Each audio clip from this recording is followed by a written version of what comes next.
Saturday, and I know you've been trying to build up the game. Have you kind of still have those hopes, or do you think it is kind of what it is? It is what it is.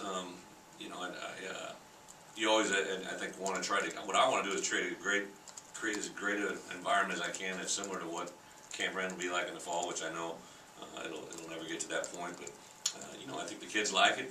We're going to do some things. The students were giving away a car.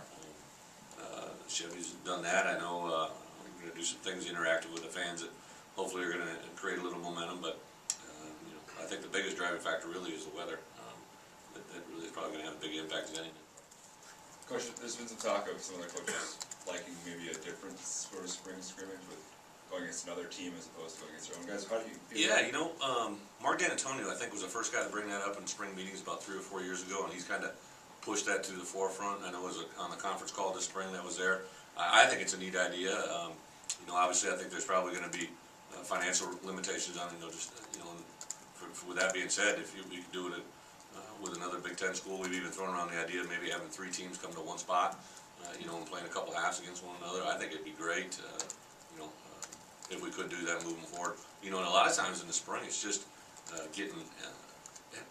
have enough healthy bodies at all positions. You know, you just get lean at one spot, and it kind of limits the whole practice.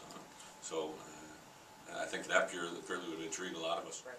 Can you talk about what goes into the decision of Monty not playing in the spring game, and maybe at what point in camp you decided that was the best course of action?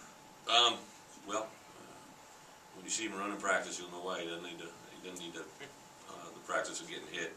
We will in the fall. He'll take some shots in the fall, but I've really, in my 6 years as a head coach, I think there's certain guys that you just realize Monty's our hardest worker. He's the hardest repper in practice. We just at this point don't feel it's necessary to take him to the ground. He's been in there. He's mixing it up, full go, pass protection, all that stuff. But yeah, just don't need to.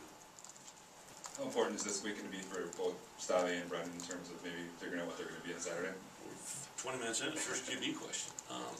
I think those two have had a nice spring. I want them to be better. You know, I think Stave has really shown me from day one to where we're at that he's gotten better every day. You know, and I think he took the personal challenges of last Saturday's performance not being as good as he'd want into this past week of practice, and it showed up Saturday in the scrimmage. You know, expect him to keep making progress. I think Joey Brennan has done some really nice things as well. The one thing that I'm convinced that Joey can do, he can throw the ball when he knows where it's going, and the timing of it is right.